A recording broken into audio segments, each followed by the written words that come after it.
እንግዲህ ሁላችሁም ሕሊናችሁን ሰብሰብ አድርጎ በሥላሴ ስም በስመ አብ ወወልድ ወመንፈስ ቅዱስ አሐዱ አምላክ አሜን። በስመ አብ ወወልድ ወመንፈስ ቅዱስ አሐዱ አምላክ አሜን። በስመ አብ ወወልድ ወመንፈስ ቅዱስ አሐዱ አምላክ አሜን። ይትባረክ እግዚአብሔር አምላከ አበዊነ የአባቶቻችን አምላክ እግዚአብሔር የተመሰገነ ይሁንና ሁላችሁም ባላችሁበት በእግዚአብሔር ሰላምና ፍቅር እንደምን አደራችሁ? እንደምን አደራችሁ? እንግዲህ አምላካችን ፈጣሪያችን ንጉሳችን ኢየሱስ ክርስቶስ ከዚህ ያደረሰና አምላክ ክብር ምስጋና ለእርሱ ይሆነውና ሁላችሁም እስኪ በተሰጣችሁ ድርሻ አመስግኑት። አዎ ከዚህ ላይ ከዮሐንስ ወንጌል ትንሽ እንደ እግዚአብሔር ፈቃድ መነሻ የሆነን ዘንድ ሌላው እናነባለን ወይም እንናገራለን። ዮሐንስ ወንጌል ምዕራፍ 1 ከቁጥር 25 ላይ ነው የምናነሳው። እንዲህ ነው የሚለው በፎ እንከ ታጠምቅ ለመ ይኮንከ ክርስቶስሃ ወኤልያስሃ ወነቢየ። በፎ እንከ በሉ እስኪ ሁላችሁም ታጠምቅ ለመ ይኮንከ ክርስቶስሃ ወኤልያስሃ ወነቢየ። አንተ በሉ ክርስቶስ ካልሆንክ ኤልያስ ካልሆንክ ወይም ነቢይ ካልሆንክ በማን ስም ታጠምቃለህ የሚል ነው አሁን የምንናገረው። አዎ እግዚአብሔር ለሁላችንም ይርዳን። አዎ በፎ እንከ ታጠምቅ ለመ ይኮንከ ክርስቶስሃ ወኤልያስሃ ወነቢየ ወአውሳ ዮሐንስ ወይቤሎሙ አለ። ዮሐንስ እንዲህ ብሎ መለሰላቸው፣ አንሰ አጠመቃክሙ በማይ እኔ አሁን ማጠምቃችሁ በምንድን ነው አለ? በውሃ። አያችሁ፣ አሁን እኔ ማጠምቃችሁ በውሃ ነው። ነገር ግን አላቸው፣ እግዚአብሔር ይግለጽላችሁ። እስኪ መድኃኔዓለም ኢየሱስ ክርስቶስ ለሁላችንም ይግለጽልን።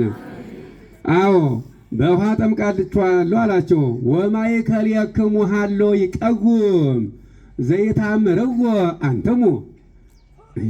ክብር ምስጋና ለሥላሴ ሆነው ምን ይላል መሰላችሁ? ወማእከሌክሙ በሉ እስኪ ሁላ ወማእከሌክሙ ሀሎ ይቀውም ዘይታምርዎ አንትሙ። እናንተ የማታውቁት በመካከላችሁ ላይ ቆሞ ይገኛል።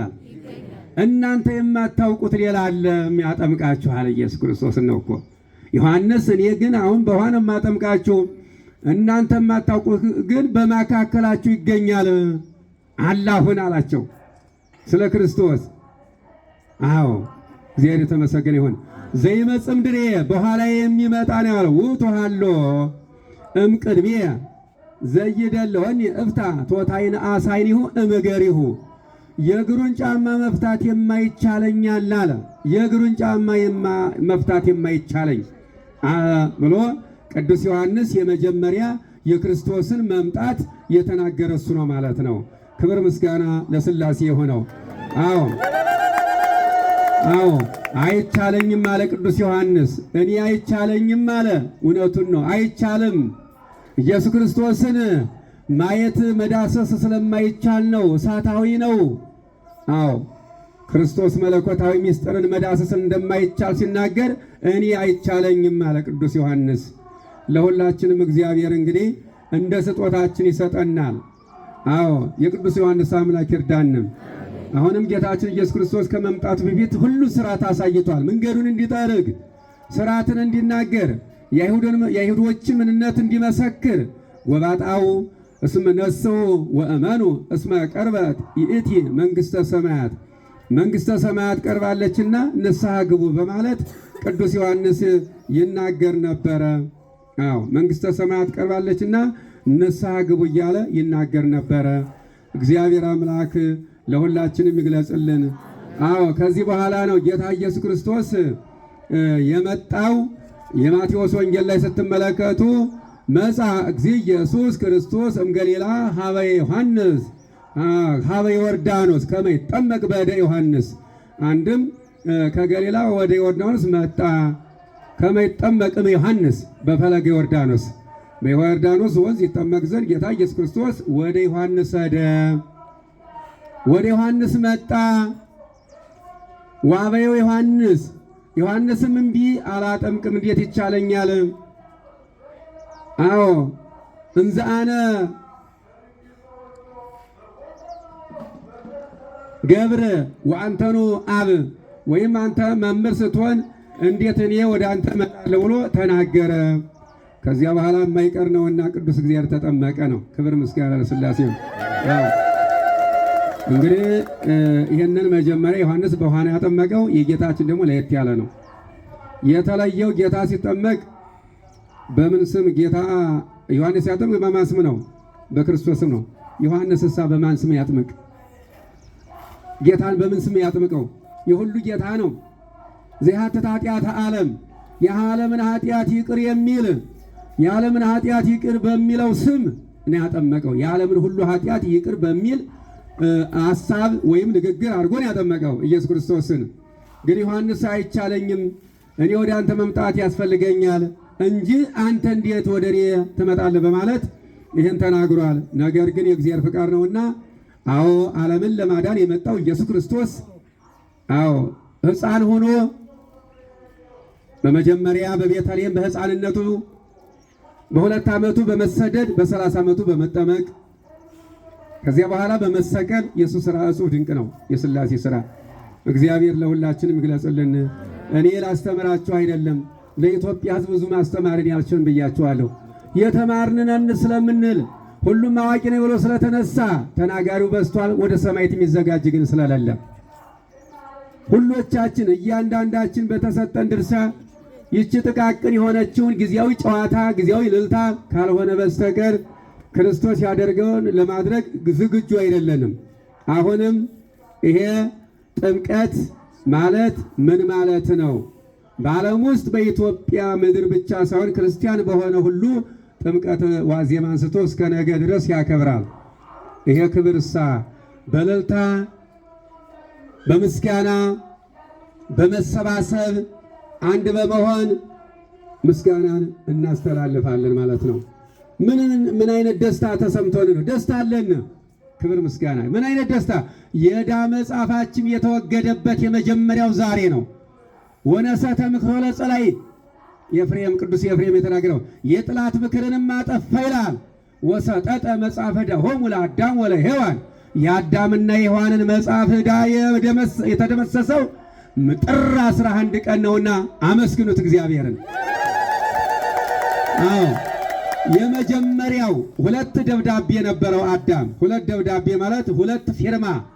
አንደኛውን ፊርማ ዲያብሎስ አስፈርሞ አንዱን በዮርዳኖስ አንዱን በሲኦል ነው ያስቀመጠው።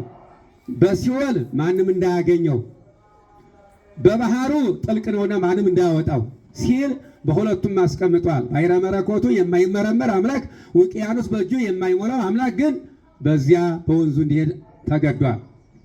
ማንም ገብቶ የማያወጣው ስለሆነ ነቢያትም ሐዋርያቶችም ሌሎቹም በፊት የነበሩት እና አብርሃም ያንን ደብዳቤ አይተው ማውጣት ስላልቻሉ የዕዳ መጽሐፍ ካለባችሁ ፊርማ ካለባችሁ በፊርማ ትያዛላችሁ። ፊርማ ከሌለ ግን በምን? ሰውየው ቸር እኮ ነው ካልመለሰላችሁ፣ ሰውየው ቸር ነው ካልሰጣችሁ። እንደ ምሳሌ ነው የምነግራችሁ። አዎ አዳምንም እስከ ልጆቹ እስከ ፍጻሜ ዓለም፣ ፍጻሜ ብቻ ዓለም እስከ መጨረሻው ልጆቹ ሁሉ የተወለዱት ሳይቀሩ ለእሱ ተገዥ እንዲሆኑ የመጀመሪያ አዳምና ሔዋንን ያስፈርሙ የጣለው በዮርዳኖስ ስለነበረ ነው። ያንን የዕዳ መጽሐፍ ያጠፋ ዘንድ አምላካችን ወደዚያ ወንዝ መሄድ ግድ አለው። አያችሁ። ከዚያ በኋላ ነው እንግዲህ በሐይርኒ ርየት ወጎየት፣ በሐይርቱም ተመልክታ ፈጣሪዋ እርቃኑን በዚያ በሷ ላይ ስለተገኘ እሷም ሸሸች ወይም አመሰገነች። አምላኳ ሲመጣ አስተናገደች። ፈጣሪዋ ንጉሷ ሲመጣ ተደሰተች። ከማዕራጅ እንደ ጊደር ዘለሉ ይላል። ተራሮች ሁላ እንደ አንበሶች ዘለሉ፣ ደስ አላቸው። አያችሁ። የሰው ልጅም ዛሬ የምትዘምሩት የምታመሰግኑት በአልባሳት በልዩ የዕዳ መጽሐፋችን ስለጠፋልን ነው እልል እያላችሁ የምታመሰግኑት፣ ሌላ አይደለም። አምላካችን የማይታየው ታየ፣ የማይዳሰሰው ተዳሰሰ። ተጠምቀ ሰማያዊ በደመሬታዊ በመሬታዊ በዮሐንስ እጅ የተጠመቀ ኢየሱስ ክርስቶስ ሰማያዊ ሁሉን የፈጠረ አምላክ በዚያ በባሪያዎች እጹብ ድንቅ ነው የሥላሴ ሥራ። ስለዚህ ይሄ ነው ምስጋናው። እግዚአብሔር የተመሰገነ ይሁን። አዎ ሁላችሁም ሕሊናችሁን፣ ሐሳባችሁን፣ ምንነታችሁን ለእግዚአብሔር ለመስጠት ያብቃችሁ። አዎ አይዟችሁ፣ እግዚአብሔር ይሰጣችሁ። አርህብ አፍኮ መለወለከ አንደበትህን ክፈትን የሞላልሃለሁ ብሏል ጌታ። አንተ ዝግጁ ሆነህ ቁም፣ በነፃነት ቁም፣ አትጨናነቅ። ሌላ ድጋፍ አትፈልግ፣ ቴክኒካዊም አትፈልግ፣ ዘዴም አትፈልግ። ዘዴውን የሚገልጽልህ እግዚአብሔር ሲሆን ነው ሁሉ ነገር የሚስተካከለው። አዎ ስለዚህ አምላካችን ፈጣሪያችን ኢየሱስ ክርስቶስ ይሄ ነው። ይህንን ያደረገልን ዮሐንስም እድለኛ ነው። ፈጣሪውን እንደዚህ በግልጽ በዚያ ማጥመቁ መዳሰሱ ፈሉ ውሃዎች ሁሉ አፈልተዋል። ይገርማችኋል። ብዙ ነገር ነው ታምር የሆነው። ጌታችን ኢየሱስ ክርስቶስ ሲወለድ አራቱ አፍላጋቶች የራሳቸውን አስተዋጽኦ አድርገዋል። አራቱ አፍላጋቶች የራሳቸውን አስተዋጽኦ አድርገዋል። የኛም ዛሬ ገድበን የሆነኛ ለእምንነታችን ወይም ለሀብታችን የሆነ ብለን የገደብነው አባይም የራሱን አስተዋጽኦ አድርጓል። ግዮን ይባላል እንደ መጽሐፍ ቅዱስ። ግዮን ማለት አባይ ነው። ኤፍራጥስ፣ ኤፌሶን። አዎ ምንድን ነው ሌላው? ግዮን በሉ እስኪ። ኤፌሶን፣ ኤፍራጥስ፣ ጤግሮስ። አዎ ጎበዝ ናችሁ። ጤግሮስ። እነዚህ በውጭ ሀገራት የሚገኙ ናቸው። የእኛም ወንዝ የተሰጠን የራሱን ሥራ ሰርቷል። ማርና ወተት ሆነዋል፣ ዘይት ሆነዋል። አምላካቸው ሲወለድ የሚገርማቸው ወደ ዘይትነት ከውሃ ወደ ዘይትነት ወደ ማርነት ተቀይረዋል ሲወለድ ክርስቶስ። ዛሬ ደግሞ በዮርዳኖስ ተራራዎቹ ኮረብቶቹ ዙሪያውን የነበሩት ዘለዋል። ባሕርም የራሷን ሥራ ሰርታለች፣ አገልግሎት ሰጥታለች። ምስጋና ለሥላሴ ነው። ፍጥረት ሁሉ እግዚአብሔርን ያመሰግናል። እግዚአብሔርን የማያመሰግን የለም። ናሁ ይባርክዎ ኩሉ ግብረ እግዚእ ለእግዚአብሔር። የእግዚአብሔር እጅ ሥራ ሁሉ ያመሰግናል። ናሁ ይባርክዎ ኩሉ ዕፀወ ገዳም። የገዳም እንጨቶች የዱሮች እንጨቶች ሁሉ ያመሰግኑታል፣ እግዚአብሔርን ያውቁታል። ታዲያ ዝም ብሎ ይኸው ንፋስ ስለመታው ብቻ አይደለም ይሄ ዛፍ የሚወዛወዘው። ንፋሱም ታዞ ነው፣ ዛፉም ታዞ ነው። እግዚአብሔር ያዝዛል፣ እግዚአብሔር ትእዛዝ ይሰጣል። ሁሉም አምላኩን ያውቃል። የሰው ልጅ ግን ይዘናጋል በየጊዜው። አንድ ቀን ሞቅ፣ አንድ ቀን ደመቅ፣ አንድ ቀን ዝቅ ከፍ እንዲህ ሲል ነው ሲባዝት። ከእንዲህ ያለ ሀሳብ እግዚአብሔር ያውጣን። እግዚአብሔር ይርዳችሁ፣ እግዚአብሔር ያክብራችሁ። አዎ እኛ እንዲህ አባቶቻችን ሲያስተምሯቸው እግዚአብሔር ያክብራችሁ እያሉ ነው። ሌሎች ምን እያሉ ይሆን የሚያሰሯችሁ የሚሰሩላችሁ? ምን እያሉ ይሆን ክፋት የሚያደርጉባችሁ? በቤተ ክርስቲያን ስትመጡ እኮ እየተባረካችሁ ነው። እግዚአብሔር ይባርካችሁ እየተባላችሁ በየቀኑ። ያን ቡራኬ ግን የሚያውቁ ሰው ይኖር ይሆን? ሰባኪያኑም ዘማሪያኑም ቀዳሲያኑም በየችሎታው እግዚአብሔር ይባርካችሁ የሚል ነው የሚናገር። አባቶቻችንም ሊቃነ ጳጳሳት እግዚአብሔር ይባርካችሁ ነው የሚሉት። መንጋው ይባረክ ነው የሚሉት። የክርስቶስ በደሙ የገዛችሁ በደም የተገዛችሁ እርቃኑን የቆመላችሁ በእርቃኑ ሆኖ የተጠመቀላችሁ የተጠመቀልን አምላክ። አዎ የሚገርማችሁ ብዙዎቻችሁ ክርስቶስ እነኝ መናፍቃኖች ልቦና ይስጣቸው እንላለን። ለምን? ሦስትነታቸውን ለመለየት የሚሞክሩ እነሱ ባሉት አይለዩም። ሥላሴ አንድ ናቸው። ለምን? ክርስቶስ ሲጠመቅ ማን መጣ? ዝንቱ ውእቱ ወልደ ዘአፈቅር ወሎቱ ስምዕዎ፣ የምወደው ልጄ ይሄ ነው ስሙት ነው ያለው አብ። በደመና መጥቶ መንፈስ ቅዱስ ወጸለለ መንፈስ ላይ ኢየሱስ መንፈስ ቅዱስ በአምሳለ ርግብ በርግብ አምሳል ተመስሎ ደግሞ ማየው ላይ ለርሱ በሱ በራሱ ላይ ቆመ ይላል። እርግብ መንፈስ ቅዱስ ደግሞ በራሱ አልተለዩም። የሚገርማችሁ ነገር ይህን ማን ይወቅ ታዲያ? ዛሬ ብዙዎቹ ምን ያሉ ኢየሱስ ክርስቶስ ወደ አብ ያስታርቀናል ያለውን ምስጢር ሳይረዱ ሳያውቁ፣ አዎ ኢየሱስ አማላጅ አብ ደግሞ ተማላጅ የለም። ስተት ነው፣ እውነት ነው። መጽሐፍን መርምሩ ጠይቁ። ባገኛችሁት ነገር እንዳትጨነቁ። እግዚአብሔር ይርዳን። አምላከ አበዊነ አምላከ ቅዱሳን የጌቶች ጌታ የነገሥታት ንጉሥ የሆነው ጌታ ኢየሱስ ክርስቶስ የታየ የተገለጸ አምላክ ነውና እግዚአብሔር ይርዳን። ሁላችሁም ሕሊናችሁን ሰብሰብ ካረጋችሁ አንድ ቀን ቦቅ ይለላችኋል። አንድ ቀን ድምፁን ያሰማችኋል። አንድ ቀን ይቀሰቅሳችኋል ከተኛችሁበት። ከስንፍናችን አንድ ቀን ያስነሳናል ኢየሱስ ክርስቶስ። በዓለም ውስጥ ያሉ ክርስቲያኖች፣ በሌላ አህጉራት ያሉ ክርስቲያኖች፣ በተለያየ ጭንቅ ውስጥ ያሉ ክርስቲያኖች ይህን የጥምቀት በዓል ማክበር ሲፈልጉ ግን ማክበር ሳይችሉ በየተለያየ ቤት ሰራተኛ ሆነው በዚያ የጥምቀቱ ሥርዓትና ሚስጥር ሲያስቡት በዚያ ሆነው ሲያስቡ ሲመኙ፣ ነገር ግን እግዚአብሔር በዘመናችን የሰጠን አንድ ነገር አለ። ምን አለ? እስኪ ስሙን ንገሩኝ። ምን አለ? በየራሳችን ሆነ የምናየው ምን ነገር አለ? በዘመናችን የገለጸልን ገለጻ ምን ይባላል? ቴሌቪዥን ወይም ሞባይል። በዚያ ላይ ይህን እያዩ ይረካሉ ወይም ደስ ይላቸዋል። ይህን ሚስጥር የገለጸ ማን ነው?